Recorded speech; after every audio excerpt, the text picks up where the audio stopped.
Okay, so here's the final result of my gate. It's 2x7x10. It means 10 blocks high, which is actually 11, because I had to have these iron blocks, because otherwise this last row, because this is representative of ground level up here, this last row of redstone has to be hidden. Otherwise that would have to be one higher, and you cannot place ground level on top of it. So, and it also helps with the retracting process, because being solid used to be sand, but it didn't work. It is now fully operational. I have just finished working on the last row, because making pistons power mid-row, like this row that you can see here, you have to power the top one, then the bottom one, then it activates, then you depower the top one, and then the bottom one's irrelevant after initial power up, and then those pistons activate, and then when the top one is depowered, it retracts again. The only problem is, for some reason, like in this prototype here, as you can see, you get some anomalies depending on from which location you are powering the bottom one.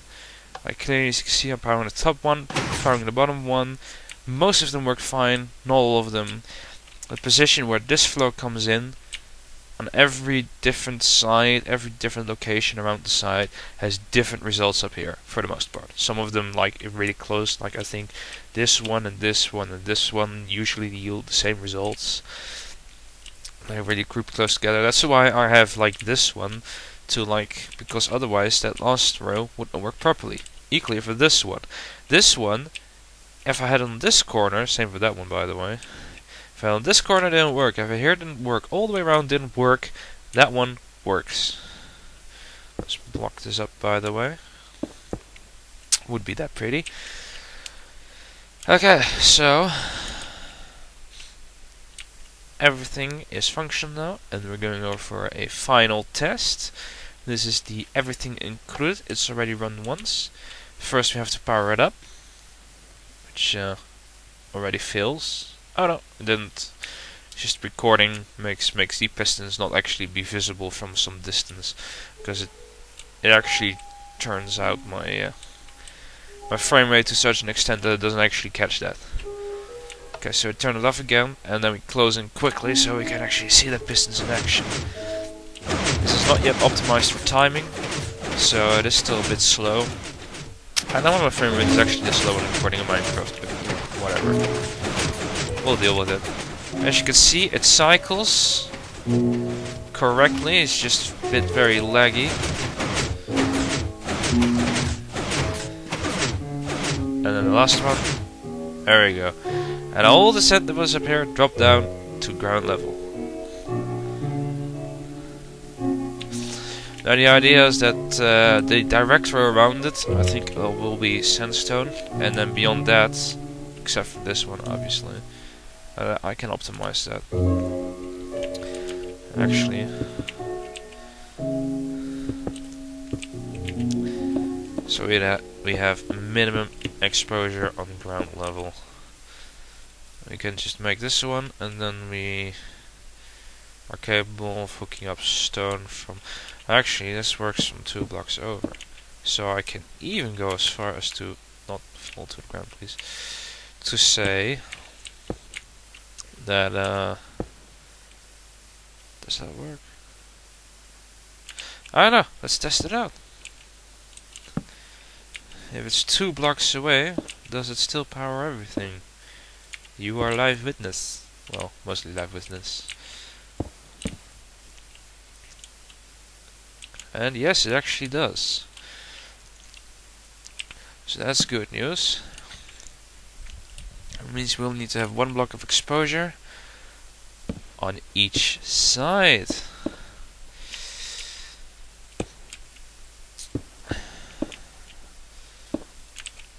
I just make like a little staircasey thing. That's the easiest way to deal with that. So around that is just going to be like a redstone, sandstone flooring, sandstone in the middle, because sandstone looks a lot like sand. That's why it's got sand in the name, you know. And oops. And well, let's go into the technique a bit of this gate, I guess, because why not? This is the closing circuit. This is from when the circuit comes down. It brings the entire thing down again. Now each row, it has to power the middle rows. I don't know how to say, like the proper rows, like which is in between where the redstone line actually is. So that would be underneath the center block I'm looking at now, and then the mid rows, which is where the center block I'm looking at right now actually is. And then you have to cycle that, and then you have to take out the bottom one because they're already stacked up, and the top one because they are no longer relevant, and you don't want any residual redstone powering to screw everything up. Now step 1 is you need to get a burst of power, because it only needs to pass through each thing once. You don't need constant power, because that's gonna screw things over. So that's where this comes in. This line, when I power the gate up, which I'll get to after powering down, when I power the gate up, this line is also powered. This line is then seriously delayed here by, as you can see, standard delay of 11 times 3 full delays. I think I took 2 out, because that was just part of the optimization process. Now this flow, which is on, I've got here a manual switch, leads into this redstone torch, which is on, which is off, and that redstone torch, which is off. Okay, so now we'll go ahead and switch this one off again. I put on manual power there, so it should be fine. Then it can start coming down again. Just depowering, and that's what this delay is for. Everything depowered from the on circuit before you can do something, because the on circuit powers from the bottom up, as you'd expect, but the off circuit needs to go from the top down, because you need to get like this row of pistons down, which will take these iron blocks down, and then just all the way down. And each row of pistons has to carry the other row of pistons down. Okay, so this is on circuit. If you turn this off, both these redstone torches will go on. The one on the right is sort of delayed into the one on the left, which will make that the right one depowers the left one again, and that's how you get a burst of power. This burst of power will then travel through this circuit, which is 3 delay, 1 full delay, in between each row, from right to left, and then no delay from left to right, or well, forward I guess, because those are just there to prevent shorting. If you get a shortcut, then yeah, then it will just start cycling through itself and will just be on constantly, which doesn't work at all. Now this looks a lot more complicated than it needed to be. Basically the story is, first line goes from this torch underneath here, comes through here, which this is nothing. So that was I think a miscalculation by me earlier. Comes in here, goes over underneath here, goes around there. This is just all a bit, wonky because I had to make it fit. Then it comes through here, and there's the first full delay. Goes here, powers up, which is the top row. Anyways, I forget about the timings. Anyways, first cycle goes through here, all the delays, comes down here, goes back around, and then here I just had to make it fit. And basically it splits up here. This one goes down cycle 2, that's the second cycle. This one goes around, and from here on it's officially cycle 3. Then here I've got delay station. The idea is that these delays are roughly identical to these delays, so that cycle 3 does not really start when cycle 2 is still running, because you don't want redstone powering to be on, like, you don't want them to be interfering with each other, then you're gonna have a problem. Sorry, I got a bit of a cold here. So this is going to be cycle 3 with delays. Make it come back around. Those delays, by the way, are able for me to speed it process up again later on. Comes back around. Here it does the same thing. This is cycle 3. This is cycle 4. Comes back around, etc., etc., etc. Except for the last ones, where I made it so that this one comes in here. It splits up 2 ways. yeah, this one has the delays, which means that this one basically goes to the next cycle immediately, and this one starts the next cycle with a delay. This is the last one, goes through there, powers only the middle two, that's the normal two, then it comes around again, powers the middle two, that's the middle row. Well, this is all pretty basic, straightforward stuff that anyone should be able to understand. It's just a lot of fiddling with like especially one of the problems with my last one was that I was actually missing this repeater, so that it would actually shortcut out to row 3, which we don't want. We just want, well, that's not actually row 3. I map edited this bit over, by the way. This is why the signs are all blank, because I have my full scale prototype back there with just a single row, and now I have all the signs there. That was testing the on circuit and then the down circuit. The on circuit I copied over and mirrored because normally, like on this one where I actually relayed it, is left from is bottom and right is top. On the other side, it's the other way around, where left is top and right is bottom. So I had to switch that around. That was a bit annoying. Now, if you put it on, it will start powering all these rows individually. The other sides, just with a shorter delay. And the delay actually comes from the lever itself here, rather than from over here. Essentially, does the same thing. Because basically, this power, this one means that this one is depowered when it is off. Okay, so that this one is not providing current. As soon as I turn this one on, that one is turned off, which means that this one will turn on, which will turn off again with the delay of this, which is about as short a delay as you can get. Okay. Now this just goes straight from the lever, which is the permanent power circuit, and that one is the temporary power circuit. Temporary power circuit goes down there. I'll get to that in a second. The permanent power circuit comes up here, loops around because I had to mirror it, goes to row 0. Which is that row 0, because this one is actually, as you can see, empty. Row 0 is this line here. Don't be fooled by this being one level lower. This is just the row of pistons is in between the sand. And that was purely to accommodate to have that row that's on row 0 pull up and pull down, so that the middle row, which is this one, could work properly. Now that was, I had that problem on my single row pistons as well.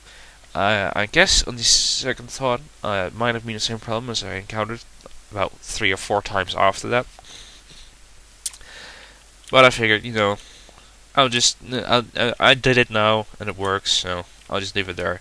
That's just actually, like, it's normally, to have this thing you need 10 rows of pistons. I actually have 11 now because of that empty space, but that's fine, because that bottom row, its sole purpose in life is to pull that one row that's above it down.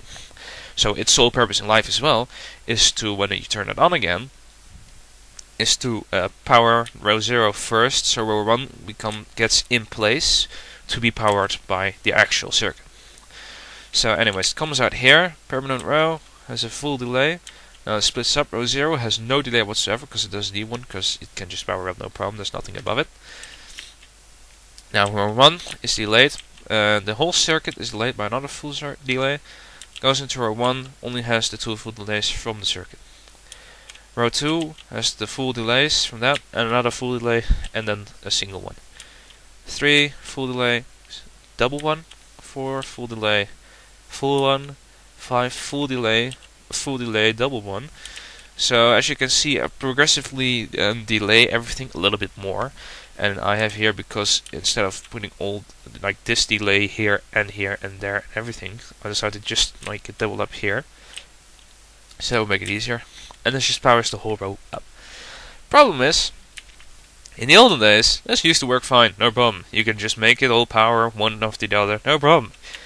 Then Minecraft, in its wisdom, decided to make a patch. That patch meant that a piston could not power more than 12 blocks above it. Including the iron block and the sand blocks, that's 11 rows of blocks that a piston has to power. Now that leaves, thankfully, 1 block leeway. Unfortunately, I use that 1 block leeway in the process, because instead of powering the mid rows in the going up process, which would be absolutely horrendous because you'd have to like unsticky them to get the blocks up, because you'd have to power that row down again in order to get the bottom row to push it up to get that row up, because otherwise you get blocks of like pistons that cannot extend. So I can, like every non-mid row, I can unsticky, and I do, which is all hidden down here. Now we're talking about complication. Okay, so anyways, temporary circuit, which is very short, comes in through here, and it goes here, and then goes straight into the first piston. Now this is a repeater into a piston with a block on it, into another repeater, which is just irrelevant, but I just use that like for so it's easier to like see where the current is actually going, which direction and everything. Goes through here, then it comes up through there. Okay, it comes up through here, and then this gives a very short burst of power to row, what is it, 5? 6. Yeah, to row 6. Okay. Now row 6 is this row. It's not the one you're looking at, it's the one in between here. This one, this one. Now what that does is it makes row 6 activate for a very short period of time, push up the row of pistons above it, as well as the cobblestone, as well as all the sand, that's all 12 rows, and unsticky it, so that this row of pistons gets jammed on in between this row, where currently the blocks are. After that, you have the row 1 power up. After the stickies goes off, you have the row 1 power up. Which is why you do not see this one have a delay. Row 1 has a full delay, which means row 1 is a full delay behind this current. Now, this is why all the rows that I have powered have a full delay and a bit. Because down here, I also have a full delay in between each row. Now, as you would have seen, it still powers up quite quickly. So, don't think I can take these delays out, because these bursts of power are so slow that row of pistons has to be in place when it arrives. Otherwise, the whole thing is not going to work properly. So you have full delay, goes into here, does the same thing for 1 row above. Now, as you remember, the 1 row above is now a single row of pistons with directly above them the blocks. Okay, now this entire row that is being powered here, that pushes the row of blocks up, is itself going to be powered another row up. Which means that there is going to be a new row of pistons below this row of pistons that needs to have the power. So the burst of power has to go to the same row of pistons again, so you don't have to power the mid-tier rows, because obviously powering iron blocks does not actually help, so you have to power the same row again. Which is where the second delay comes in, which branches off, comes back into the same thing. Works, no problem. Okay, now this one branches off again, goes with a single full delay. Here I decided to split it up prematurely, make it easier on myself. This one has no delay, goes into there. This one has a full delay and 2 delay, goes into there. And that just basically repeats itself until it gets to the top, when it doesn't actually need the delays anymore. Because, you know, when you get to this row, you know, it's just a case of powering this row permanently. You don't actually need to burst power this row anymore. No, you need to burst power every single row up to them. Okay, so let's see if I can power this up and if my frame rate is going to hold it high enough to show you. Yeah, you see the burst of power moving up, unsticking the row above it, and then the rest just takes over and just powers the full thing. This was just an indication to see that I had the correct height of the sand, because if it was a bit too violent, like a row of pistons would, like the unsticky thing would like power up and power down immediately and power up again, and that would destroy the sand above it. And that's how I lost quite a bit of sand. A lot of sand died in these experiments. Anyways, that's the up powering row and the powering down row. Mid-tier rows, full tier rows, mid-tier rows, full tier rows. and some signage. Power goes through there. So everything going up all the process and going down all the process is controlled via a single lever, which is going to be above ground. By the way, this again supposedly being ground level. It's going to be above ground, from which I can power the whole thing. Now this, as you can see, still needs some amount of optimization, because as soon as the top row is not being used anymore, it can already be used for the next cycle, obviously. It just doesn't need to be constantly powered on. It speeds up near the end for the sheer reason, for a second I thought it bugged out on me again, for the very reason that it's just, you know, has less delays overall. So the margins become smaller. But I kept in the heavy delays for the time being, just for the sake of being able to identify in which sequence the bugs occur, and just disconnect all the subsequent sequences. And excuse me, all the subsequent sequences, so I can just have that one sequence power up, and that's going to be that.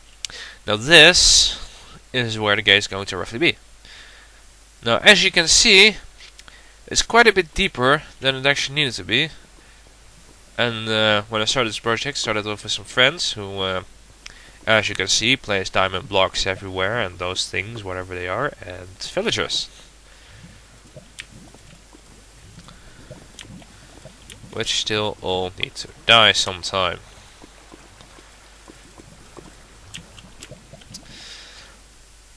Anyway, so I'm gonna have to work out how much higher it is to this. Then I'm gonna have to notch it out. I'm gonna map edit the entire thing down there. I'm gonna test it again a few times, work out the kinks. After I optimize the timing. And it's going to be the main gate to this castle, which is going to be representative of Aden Castle.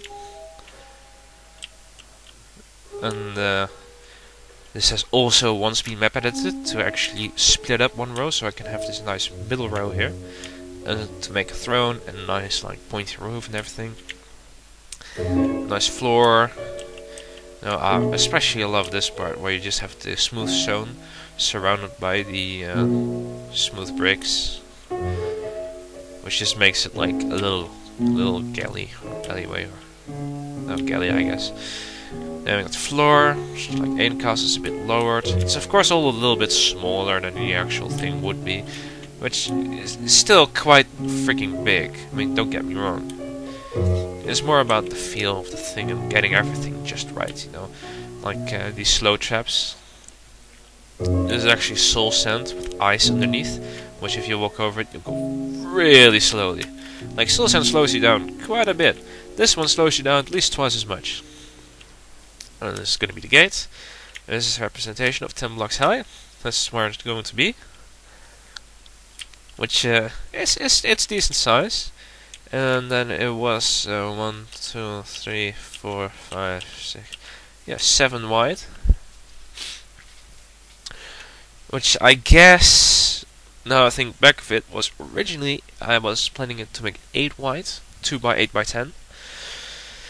Even though the very original plan was 2 by 10 by 10, which I might or may not still do. What I had then, it was just these rows on the side, just have pistons behind them in blocks on the side, and just have them pulled to the side immediately. But that did leave very, very ugly square things next to it. So I don't know about that one. I still have to see. But yeah, 7. It was originally 8. Of course, I cut this one open one more. 9 is pushing it, so 7 looks a bit more natural, I guess. 8 main gate. So I have to remake those towers. Started all this project once before, didn't really ever get to finish it. World got lost, so started again. Still had a schematic for it, so I could lay out all the like main features, like the outline of this and the outline of all the walls and the inner walls. Not the insides. There's a bit improvisation, especially those rooms above here. I still need to like figure out to make an L2J server sometime, so I can figure out like how big were these rooms again? How are they interlocked again? Like, not that anyone's going to care, obviously, because no one ever comes up here, so they wouldn't know either. But, you know, I just want to do it properly, you know? And I guess the spawning room, when you get back into here, is going to be, was above here somewhere. It's a bit hard to tell, because obviously it's just totally separated. This is inside the castle. Obviously. Not connected to anything, so I guess that's the high roof, and then it's just above there somewhere. In one of these places. So, yeah, let's hope I haven't made this video a bit too long. And this is how I've done this. Now, important thing about this is, like, this very problem here, you're going to run into that a lot. Okay? You can prevent it by pulling down the row of pistons that's above the row that you're trying to power down before it powers the middle row. Problem with that is, if you want to do it at all time, either you have to make it twice as deep to accommodate all that, or you'd have to do what I do and painstakingly try to power each single position from which you can possibly power the rows, see what works, see that none of them works, and then discover you can move it back one place, and then in a certain position it does work. For whatever reason. I don't know. It's like magic. It's like this repeater, okay? This repeater here, it works. Here, it bugs. Functional, non-functional. It's just magic. Anyways, this is my project, and I hope for anyone watching this video, you enjoyed it.